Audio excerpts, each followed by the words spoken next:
health is in your hands. It's not in anyone's hands. It's not in doctor's hands, medicine's hands. No. You don't know when once you get a disease, what will happen to you. The greatest neurosurgeon, one of the best neurosurgeons in America, an Indian boy, youngster, very interesting boy. He gets cancer at a young age, lung cancer. Boy who married an American girl, they were planning to have a child, and he gets a little cough and loses weight, and then writes a book. Bookkude peru endu mane? Good girl. Molu nalla mola. Parai. When breath becomes air. You must read that book. You will cry. You will cry. He's the best boy, best neurosurgeon, and he is supposed to be the best. And 5 universities wanted him as professor, but he chooses his own university, Stanford, and joins there. His wife is an internist, and they join, and then they choose the best cancer specialist in America, because there, Western says, just Google it, and they get the best cancer specialist.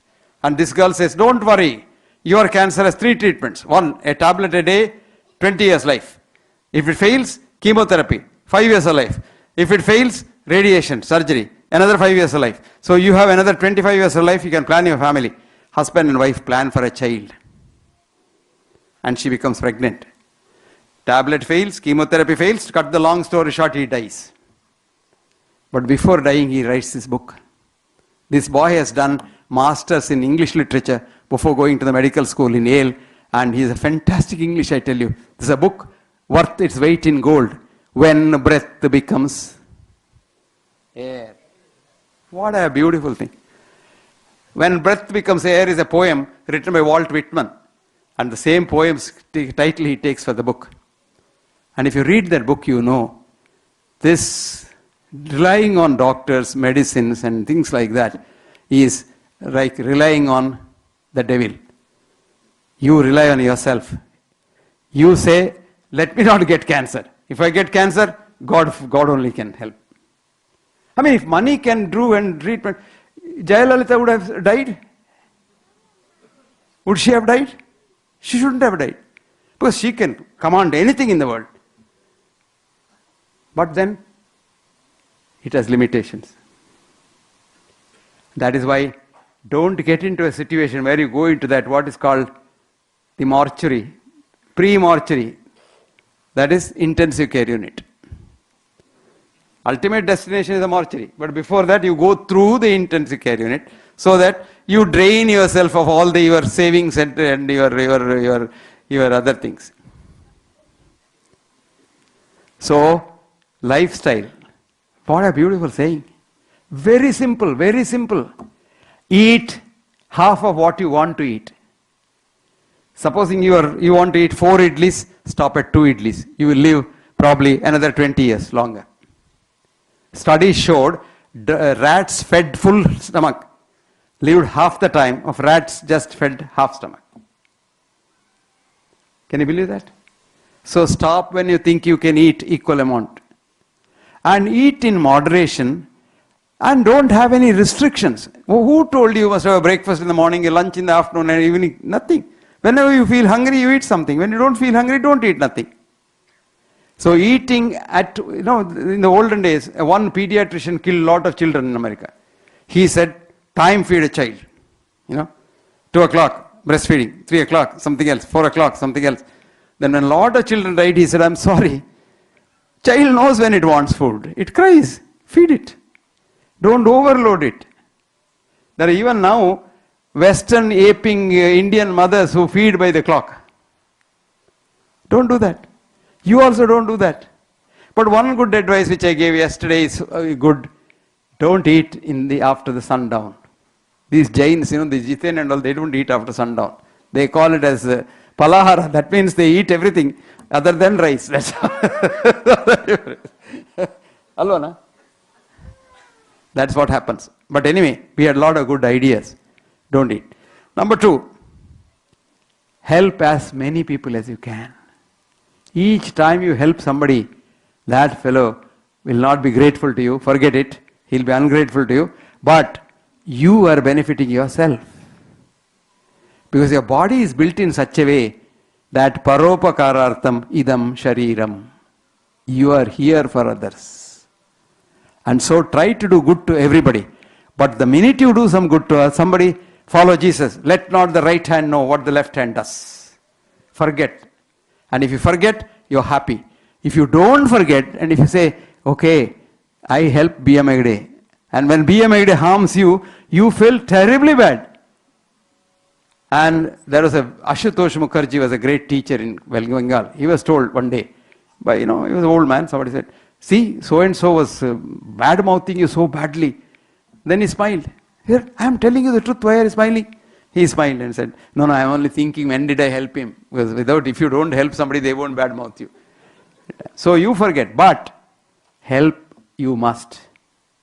You must go out of your way to help sometimes. Because it helps you. Because he is you. Remember that? You and I are just leptoquarks. He is a leptoquark. And the same leptoquark exchanges between you and him.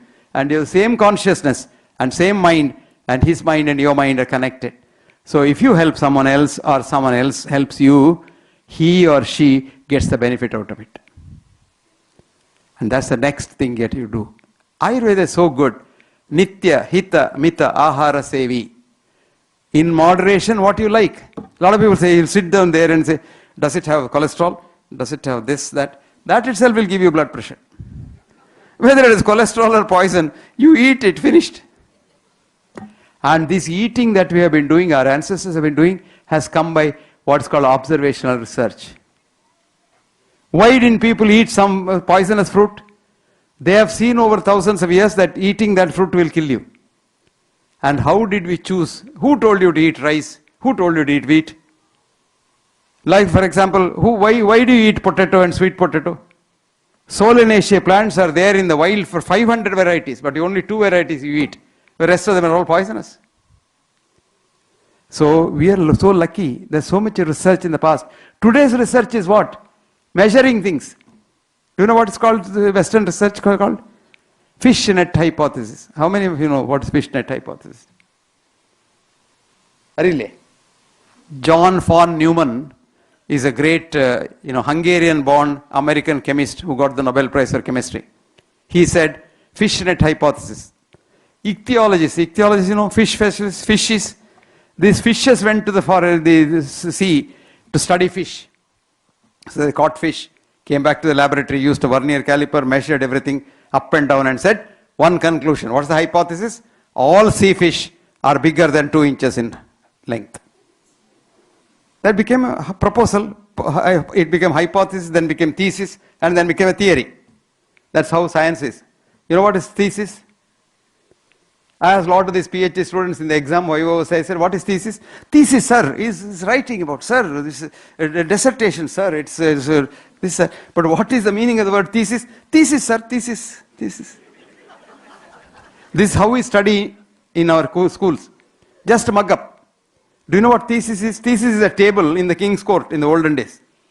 So if you have a theory or if you have a proposal, if the king accepts it, you can keep it on the table. That's called thesis. Today, there's PhD. And if it can't be kept there and the king rejects it, you keep it under. It's called hypothesis. That's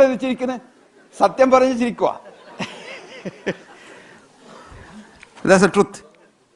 But how many PhD students know the etymological meaning of the word thesis? That's the problem. Anyway, come back. Then what happened? After some time, another group of ichthyologists went to the sea and they caught fish. Their fish had a smaller net hole. So even 1-inch fish were caught. So their hypothesis said 1 inch also can be sea fish. So another thesis. So the present science of the West, only 5 senses. And these 5 senses measure whatever they measure at the given time. And that's called the final word, which is not.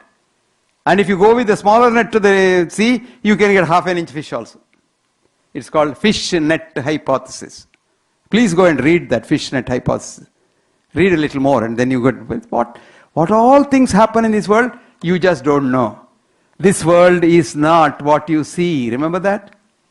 So, the man who got the Nobel Prize and the alternate Nobel Prize and wrote about what is called the real a-duality, says this world is Wirklichkeit. Wirklichkeit in German means drama.